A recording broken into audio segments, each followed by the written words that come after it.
बच्चों, कैसे हैं आप सभी? मुझे आशा है आप सभी अच्छे और प्रसन्न होंगे।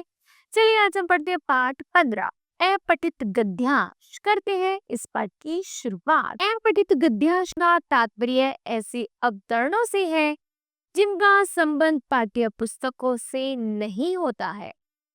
इनसे छात्रों की बौद्धिक क्षमता, सामान्य ज्ञान और स्वतंत्र अध्ययन की परीक्षा होती है। यह एक ऐसा मानसिक व्यायाम है जिससे विद्यार्थियों में तर्क शक्ति और मौलिक अभिव्यक्ति की क्षमता का विकास होता है। ये गद्यांश समाचार पत्रों अथवा पत्र पत्रिकाओं आदि से लिए जाते हैं। इन्हीं अवतरणों से संबंधित ऐसे प्रश्न पूछे जाते हैं जिनके लिए अन्यत्र कुछ खोजने की आवश्यकता नहीं होती है। अपठित गद्यांश से संबंधित प्रश्नों के उत्तर लिखने से पूर्व गद्यांश को एक अधिक बार ध्यान से पढ़ना चाहिए।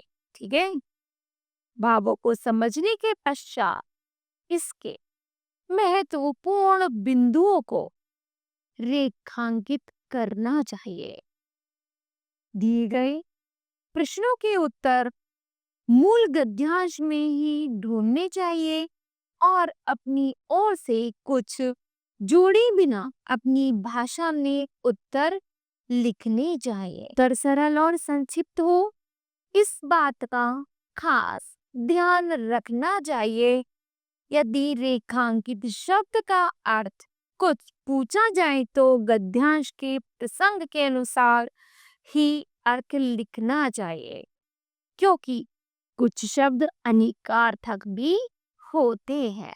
ठीक है, चलिए ऐसे ही हम अपठित गद्यांश शुरू करते हैं। गणेश की उत्पत्ति के अनेक प्रख्यान हैं, जिनमें सबसे प्रचलित कथा यह है। कैलाश धाम में एक बार पार्वती स्नान करने के लिए गई तो उन्होंने देखा कि घर में कोई नहीं है, ना महादेव ना स्कंद कार्तिकेय आदि। तब उन्होंने मिट्टी का एक लोंदा उठाया और उसे बालक के रूप में प्राण प्रतिष्ठित करके उसे दरवाजे के बाहर प्रहरी बनाकर खड़ा कर दिया। थोड़ी देर बाद भगवान नीलकंठ पधारे, लेकिन प्रहरी बालक ने उन्हें भीतर जाने से रोक दिया।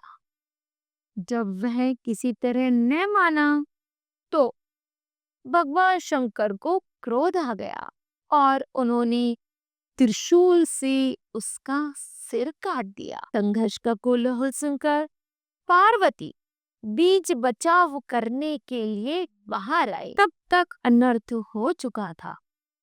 पार्वती को इस गण की मृत्यु से दुखी देखकर भगवान शंकर एक नवजात हाथी का सिर काट कर लाए एवं उसे उस गण की गर्दन पर प्रत्यारोपित कर दिया। वही बालक शिव पार्वती के सर्वाधिक प्रिय पुत्र गजानन के नाम से कालांतर में विख्यात हुए। ठीक है, चलिए अब हम इस व्याख्यान के प्रश्नों के उत्तर देते हैं। चलिए पढ़ते हैं पहला प्रश्न। पार्वती ने किसको बालक रूप में प्राण प्रतिष्ठित करके दरवाजे के बाहर प्रहरी रूप में खड़ा कर दिया था?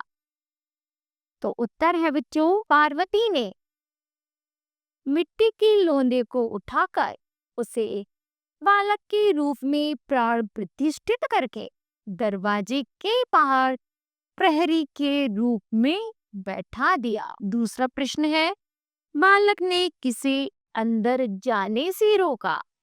तो बालक ने महादेव भगवान शंकर को अंदर जाने से रोका। आगे है, अवतरण का उपयुक्त शीर्षक लिखिए। गणेश जन्म इस अवतरण का उपयुक्त शीर्षक हो सकता है। इन शब्दों की अर्थ लिखो, जैसे उत्पत्ति। उत्पत्ति का अर्थ है जन्म लेना। प्रचलित, प्रचलित का अर्थ है विख्यात अथवा प्रसिद्ध। प्रहरी का अर्थ है पहरेदार।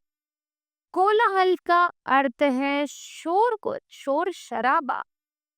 अनर्थ का अर्थ है अर्थहीन। नवजात का अर्थ है छोटा बच्चा। सर्वाधिक का अर्थ है बहुत ज्यादा, सबसे अधिक। विख्यात का अर्थ है प्रसिद्ध। ठीक है, इस तरह बच्चों हमें प्रश्नों के उत्तर देने हैं। ठीक, तो मुझे आशा है बच्चों आप सभी को भी यह पाठ समझ आया होगा। धन्यवाद।